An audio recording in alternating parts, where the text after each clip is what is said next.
बादब बामुलाजा में मैं फजल इमाम मलिक।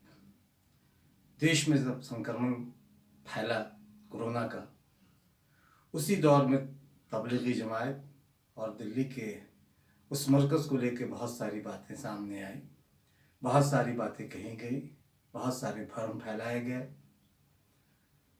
देश के कई हिस्सों में मुकदमे भी हुए, केस भी हुए, विदेश से आने वाले नागरिकों को पर भी मुकदमे हुए। अब नूह की एक अदालत, हरियाणा में एक जगह है नूह, वहाँ की एक अदालत ने जो फैसला सुनाया वो एक नज़ीर बन सकता है तबलीगी जमात को लेकर।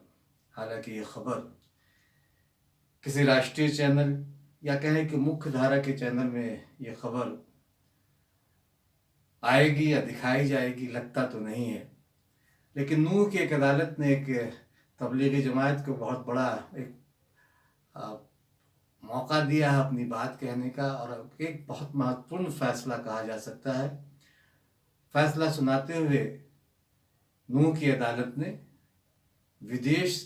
विदेशी नागरिक जिनकी तादाद करीब 57 थी, विदेशी नियमों के तहत लगाई गई सभी धाराओं को निराधार बताया है। ये एक बड़ी खबर है अपने आप में। इतना ही नहीं, नूह की उस अदालत ने हरियाणा की सरकार को आदेश दिया है कि जमायत के तमाम उन 57 लोगों को तत्काल छोड़ा जाए और सभी को उनके देश भेजने का इंतज़ाम किया जाए। ये खबर कहीं दिखाई नहीं दे रही है, कहीं सुनाई नहीं दे रही है। चैनलों पे बहसें हो रही है, सरकारों को लेके बहसें हो रही हैं, अपने अपने तरीके से बहुत सारी चीज़ों को देखने की कोशिश की जा रही है। लेकिन जिन चैनलों ने तब जमायत को लेकर बहुत सारी बातें की थी, उन्हें लेकर तरह तरह की अफवाहें उड़ाई थी, भाजपा आईटी सेल ने भी इन अफवाहों को हवा दी थी। हाँ, ये खबर ज़रूरी चलाई जा रही है कि दिल्ली पुलिस ने चार्जशीट दायर किया है कुछ लोगों पे, कुछ जमायत के लोगों पे, जिसमें मौलाना साहब भी हैं। तो ये एक अलग मामला है, लेकिन नूह की अदालत का फैसला तबलीगी जमायत के लिहाज से बहुत ऐतिहासिक और बहुत महत्वपूर्ण माना जा रहा है। इसका प्रभाव दूसरे मुकदमों पर भी पड़ेगा। जमीयतुल उलमाए हिंद के अध्यक्ष हैं मौलाना मदनी, उनकी प्रतिक्रिया भी आई है कि उन्होंने जो बयान दिया है उनके मुताबिक कि तबलीगी जमायत के इन लोगों को मेवात की पुलिस ने 2 अप्रैल को हिरासत में लेकर उन सभी के खिलाफ महामारी और विदेशी कानून की उल्लंघन करने का आरोप लगाकर उनके खिलाफ ये धाराएं लगाई थी और इस पे उन्हें हिरासत में ले लिया था, गिरफ्तार कर लिया था।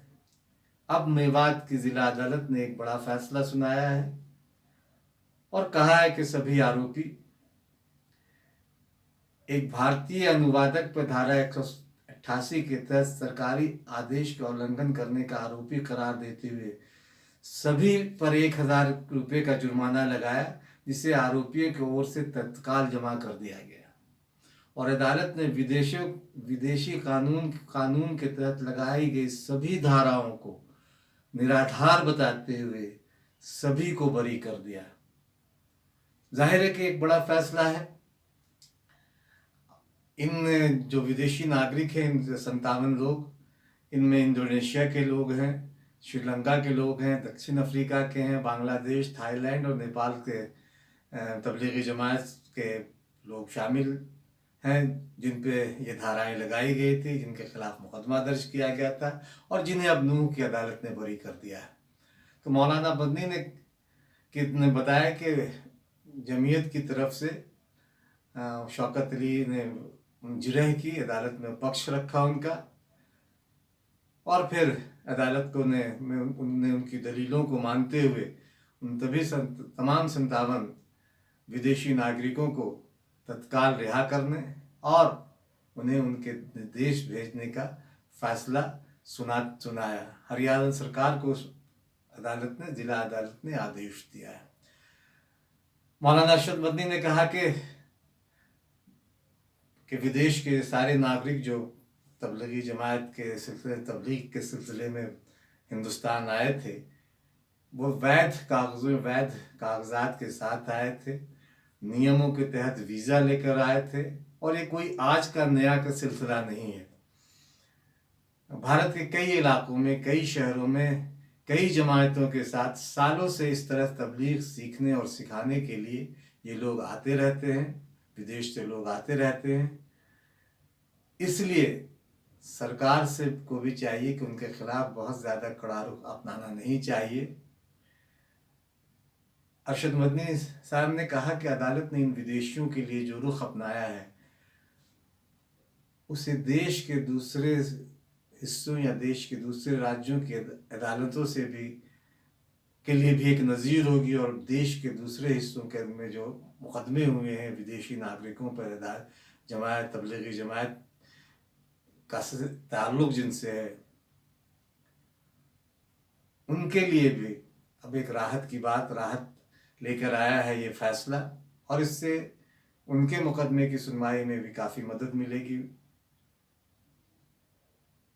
जाहिर है, जैसा मैंने कहा कि इस फैसले की गूंज यूँ तो सुनाई दे रही एक छोटे से हिस्से में राष्ट्रीय चैनल या मुख्य धारा के चैनल, या कहें कि कुछ देशभक्त चैनल नूह की अदालत के इस फैसले को नहीं दिखा रहे हैं।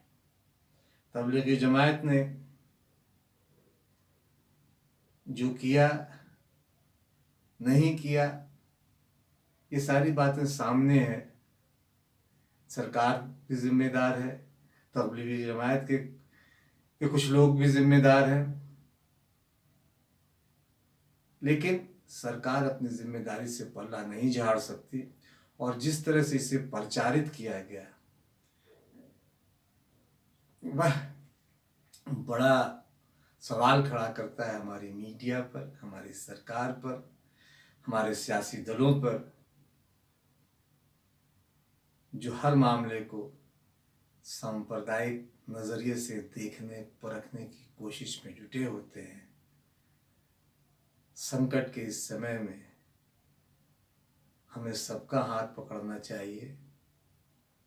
मुहावरे वाला, कोरोना काल में हाथ पकड़ना अच्छी बात नहीं है, लेकिन मुहावरे वाला हाथ पकड़कर, हाथ थामकर मजबूती से एक दूसरे के साथ खड़े होने की ज़रूरत है, ताकि हम कोरोना के खिलाफ इस जंग को जीतें।